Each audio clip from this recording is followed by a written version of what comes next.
क्या आपको भी सर्वाइकल पेन है और आप उसको शोल्डर पेन समझ रहे हैं? स्वागत है आपका highphysio.com पर। मैं हूं डॉक्टर ललिता, आपकी फिजियोथेरेपिस्ट। आज मैं एक गंभीर समस्या के बारे में बात करूंगी। आजकल लोग क्या करते हैं, इंटरनेट पे अपना डायग्नोस खुद ही जानते हैं और उसका खुद ही ट्रीटमेंट लेने लग जाते हैं। उससे होता क्या है, कई बार उनका डायग्नोस गलत होता है जिसकी वजह से उनका ट्रीटमेंट इफ़ेक्टिव नहीं होता है, और कई बार तो क्या होता है वो ट्रीटमेंट गलत लेते हैं जिसकी वजह से उनकी कंडीशन और वर्सन हो जाती है। तो आज हम जानेंगे कि सर्वाइकल पेन और शोल्डर पेन के क्या क्या कारण होते हैं और वो कैसे अलग अलग हैं। सबसे पहले हम बात करेंगे सर्वाइकल के बारे में। तो अगर आज हम बात करें, आजकल हर कोई बोलता है कि मुझे सर्वाइकल है, मुझे सर्वाइकल है, पर वो सर्वाइकल नहीं होता है। सर्वाइकल एक आपकी स्पाइन है, मतलब आपके जो रीढ़ की हड्डी है उसमें एक सेगमेंट है सर्वाइकल, बस।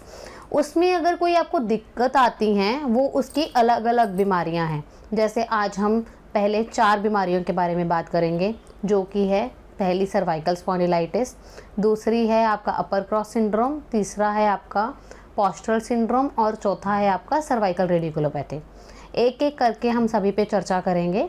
तो सबसे पहले हम बात करते हैं सर्वाइकल स्पॉन्डिलाइटिस के बारे में। आजकल हमारी जो पॉपुलेशन है वो बहुत ज़्यादा पीड़ित है सर्वाइकल स्पॉन्डिलाइटिस से। वैसे ये जो सर्वाइकल स्पॉन्डिलाइटिस है ये एज डिजेनरेटिव प्रोसेस है। इसमें होता क्या है, विद एडवांसिंग एज, जैसे जैसे आपकी एज बढ़ती है, उम्र बढ़ रही है आपकी, उससे आपके जो वर्टिब्राज हैं, मतलब जो आपके स्पाइन है उसके बीच में जो रीढ़ की हड्डियां हैं उसके कुछ कुछ सेगमेंट्स होते हैं। अभी हम सर्वाइकल सेगमेंट के बारे में बात कर रहे हैं। उसमें आपकी जगह कम हो जाती है, स्पेस कम हो जाती है, और आपके आसपास उसके स्पाइन के ऑस्टियोफाइट्स बनने लग जाते हैं। मगर जब आपने देखा होगा कि आपने एक्सरे करवाया है तो उसमें आपको लिख के आता होगा कि या फिर आपके ऑर्थोपेडिक डॉक्टर बोलते होंगे कि आपकी रीढ़ की हड्डी में जगह कम हो गई है, या फिर आपके अभी उसमें ऑस्टियोफाइट्स बन रहे हैं, आपके एक्सरे रिपोर्ट में लिखा होगा। तो उसको हम बोलते हैं सर्वाइकल स्पॉन्डिलाइटिस।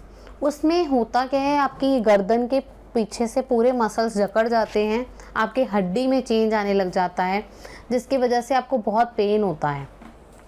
ठीक है, ये आपका पहला कारण हुआ। अब सर्वाइकल स्पॉन्डिलाइटिस की वजह से भी कई बार आपके कंधे में पेन आने लग जाता है। अब वो हम अगर बोलेंगे, अगर किसी को दर्द हो रहा है, वो कंधे का दर्द नहीं है, जो वो दर्द है सर्वाइकल स्पॉन्डिलाइटिस की वजह से, जो कि आपको रेडिएट कर रहा है कंधे में थोड़ा सा, क्योंकि वीक मस्कुलेचर है। ठीक है, ये पहला हो गया। अभी दूसरा कारण के बारे में हम बात करेंगे, आपका अपर क्रॉस सिंड्रोम। अभी अपर क्रॉस सिंड्रोम नाम सुनकर ये मत समझिएगा कि ये बहुत बड़ी बीमारी है।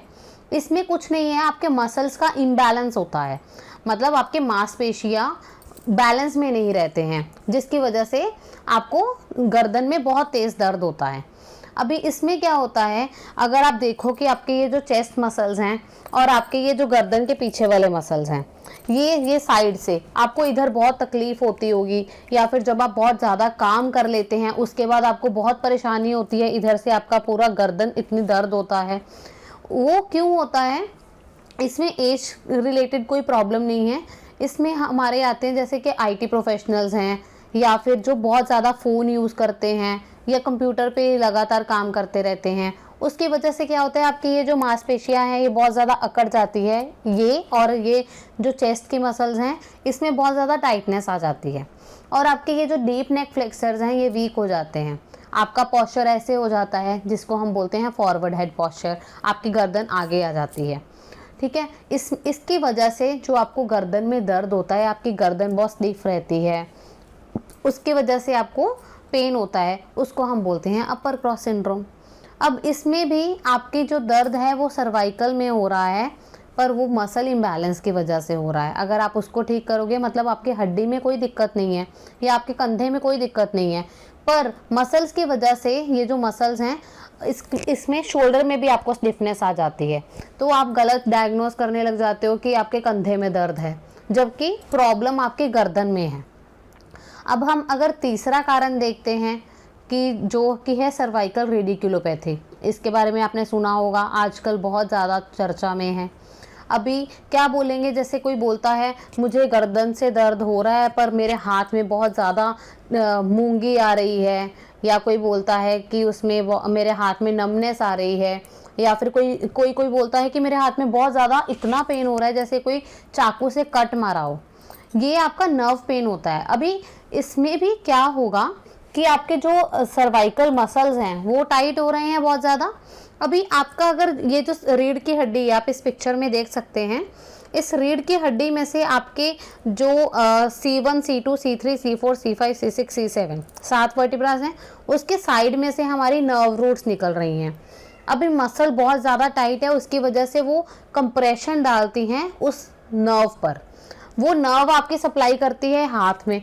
अब जब भी वो कंप्रेशन डलेगा उस नर्व में पेन होगा, तो वो ही पेन आपको हाथ में फील होता है। अब ये गलत डायग्नोज होगा कि आपको शोल्डर पेन है।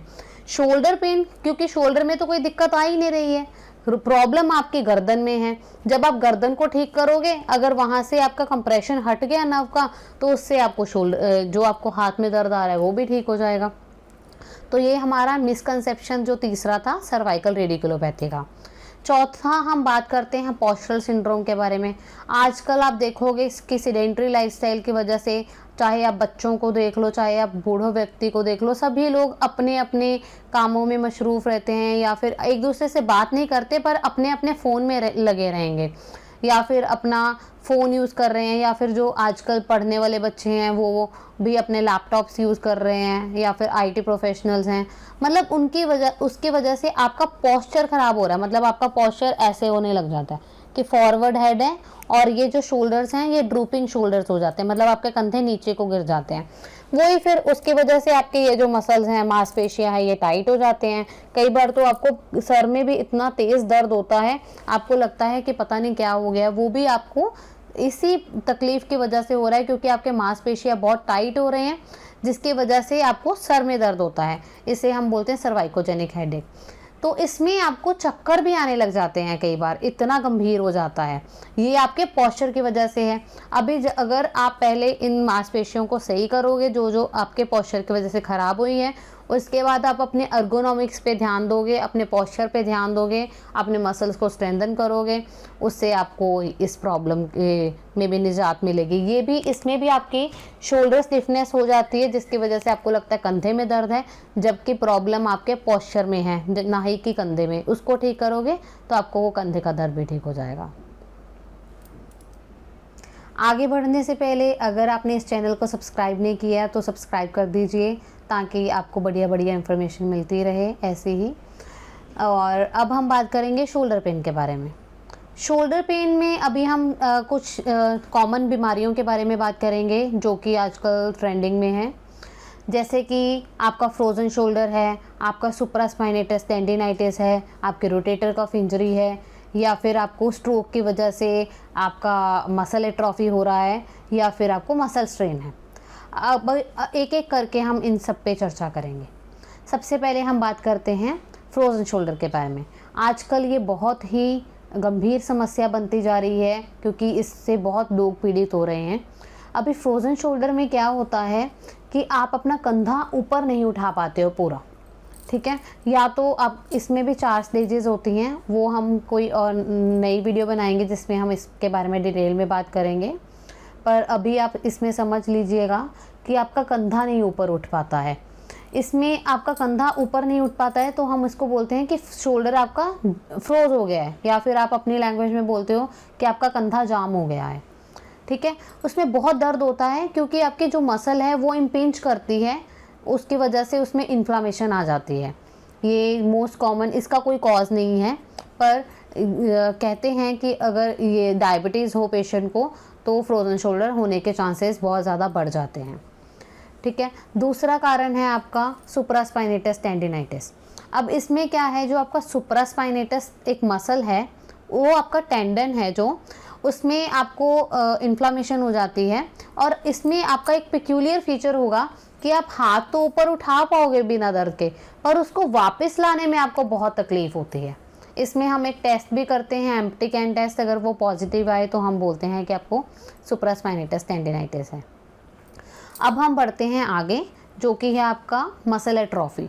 अब मसल एट्रोफी क्या होता है, आपको कभी ऐसे लगता होगा कि आपका ये जो दूसरा जिसमें तकलीफ़ नहीं है उस कंधे में से आप अगर कंपेयर करते हो आपके जिसमें आपको तकलीफ़ है उसका मास कम हो जाता है। अब ऐसा काफ़ी कंडीशंस में होता है, जैसे कि आपको कभी स्ट्रोक हुआ है, स्ट्रोक मतलब अधरंग, जैसे आप बोलते हो कि आपकी एक साइड रुक गई है, अब उसमें आपके नर्व्स का कनेक्शन मसल से ख़त्म हो जाता है, जिसकी वजह से आप बिल्कुल भी अपना हाथ नहीं उठा पाते हो। इसमें आपको पेन नहीं होता है पर आपके मसल्स बहुत वीक हो जाते हैं। धीरे धीरे जब आप उससे काम नहीं लोगे तो वो मसल एट्रोफी में चले जाते हैं। ठीक है, ये भी एक रीज़न है आपका शोल्डर जब मसल एट्रोफी में चले गए, बाद में अब अगर आप उसे यूज़ ही नहीं कर रहे हो तो उसमें आपको पेन होने लग जाता है शोल्डर में। ये भी एक कारण हो गया। अब अगला कारण है आपका मसल स्ट्रेन। अब अगर कोई स्पोर्ट्स खेल रहा है या फिर कोई भी बच्चा ऐसे ही खेल रहा है तो या कोई ऐसे कोई एक्टिविटी भी कर रहा है, उसके वक्त अगर उसको चोट लग गई और कोई पर्टिकुलर मसल उसकी स्ट्रेन में आ गई, मतलब उसमें एक आप कह सकते हो अपनी लैंग्वेज में कि खेलते खेलते आपके मसल का हल्का सा फाइबर रप्चर हो गया, टियर हो गया। ठीक है, तो उसमें भी आपको बहुत ज़्यादा पेन होता है, वो भी एक कारण है आपका शोल्डर पेन का। पर ये सभी कारण जो हैं इनका कॉज अलग अलग है। ठीक है, तो हम इसको ट्रीटमेंट उस कारण को ठीक करते हैं, तब आपको आराम आता है। तो फिर ऐसे ही मैं आपको बोलना ये चाहती हूँ कि हर एक तकलीफ़ का कारण अलग है, तो आप अपना डायग्नोस प्रॉपर कीजिए ताकि आपको ट्रीटमेंट बिल्कुल सही मिले और आप स्वस्थ रहें। अगर आपको डायग्नोस करने में तकलीफ़ आ रही है तो आप जा सकते हैं अपने फिजियोथेरेपिस्ट पर, अपने डॉक्टर के पास, और अपना प्रॉपर डायग्नोस कीजिए, फिर उसके बाद अपना ट्रीटमेंट कीजिए। और अगर आपको ये वीडियो यूज़फुल लग रही है तो इसको शेयर कीजिए और चैनल को लाइक कीजिए। और अगर आपको फिजियोथेरेपिस्ट की अपॉइंटमेंट चाहिए तो higherphysio.com पर जाकर आप डॉक्टर ललिता से बात कर सकते हैं, वीडियो कंसल्टेशन ले सकते हैं। Thank you so much.